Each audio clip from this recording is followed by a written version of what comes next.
ans, donc en classe de CP, qui, comme bon nombre d'entre nous, sont confrontés à cette situation. Effectivement, lundi matin, j'ai accompagné, mon mari et moi, on a pris nos dispositions pour pouvoir accompagner notre fils à l'école, parce qu'on savait pertinemment à quoi on allait se confronter. On a été accueillis par l'inspecteur de l'éducation nationale et la directrice de l'école, qui a tenté tant bien que mal à nous faire comprendre les mesures que la rectrice avait demandées depuis jeudi dernier. On a tenté à notre niveau de vouloir que la tolérance soit appliquée comme il a été dit, par les mots de la rectrice. Dans l'école de mon fils, il n'y avait pas de tolérance. Il n'y avait pas de tolérance et j'ai quand même insisté pour qu'il passe le portail de l'école. On m'a bien fait comprendre qu'ils sont fonctionnaires et qu'ils doivent appliquer les consignes qu'on leur donne. Et je l'ai entendu, parce que je leur ai dit, je peux entendre ce que vous me dites, mais vous pouvez et vous devez aussi entendre ce que je demande. Donc j'ai accompagné mon fils à l'intérieur de la cour de l'école. Et on m'a accompagné aussi dans le bureau de la directrice, parce qu'on m'a expliqué qu'ils se devaient de transmettre un masque à mon fils. Qu'il voulait le porter ou non, mais qu'il devait le porter au moins sur lui, dans son sac ou dans sa poche. Je me suis dit ok, d'accord, donc je me suis mise à sa hauteur, comme disait l'éducatrice, et je lui ai expliqué qu'on venait de convenir ensemble avec l'inspecteur et la directrice.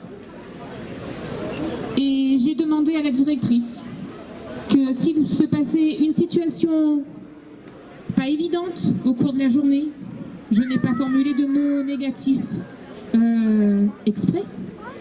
On m'a parlé de discrimination, qu'il n'y avait pas de discrimination à l'école. J'ai tout de suite dit que je n'ai jamais employé ces mots.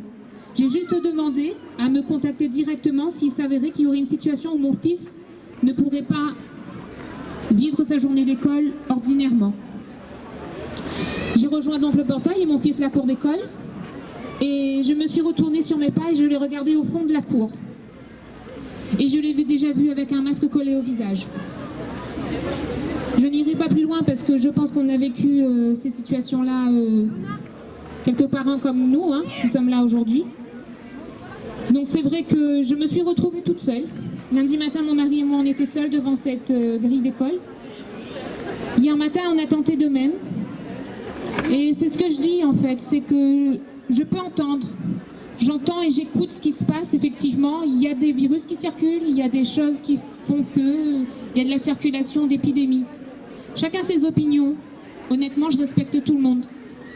Mais je suis là, moi, personnellement, je me dis, oui, on applique les gestes barrières, et je l'entends, je le conçois. Mais leur coller un masque toute la journée comme ça, non-stop, je ne suis pas d'accord. Je ne suis pas d'accord.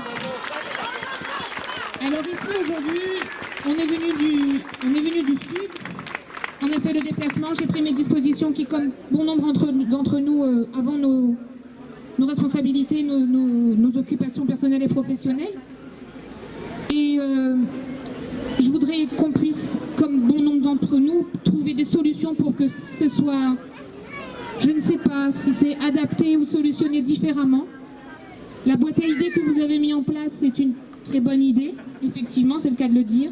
Parce que là, effectivement, j'espère que, et je n'en doute pas, que toutes ces idées vont être lues et proposées, et entendues, je l'espère. Effectivement, je fais partie aussi des parents, d'un groupe de parents qui se posent des questions. Ils sont effectivement contre le port du masque, pour certains. D'autres pour, parce qu'il y a cette crainte et cette peur de contracter ces virus qui circulent. Et comme on dit, ils sont un peu assis entre deux chaises. Ils ne savent pas tellement comment se comporter, je dirais.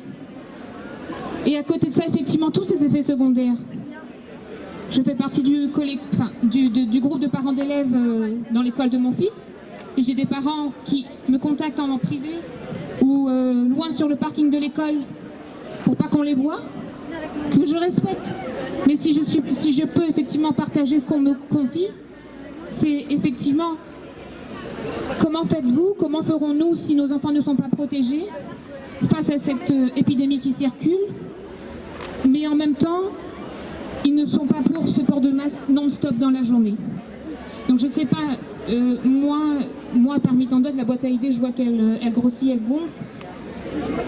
Mais je pense qu'on pourrait trouver tous ensemble des solutions pour pouvoir continuer à instruire nos enfants, pour que nos enfants puissent effectivement partager ces moments à l'école. Après, on va monter et on va aller dans d'autres niveaux de compréhension. Hein. Mais effectivement, moi, si je suis là, j'ai tenu à venir aujourd'hui, c'est vraiment pour essayer de solutionner cette situation qui fait qu'on leur colle un masque non-stop 7 heures par jour. Voilà.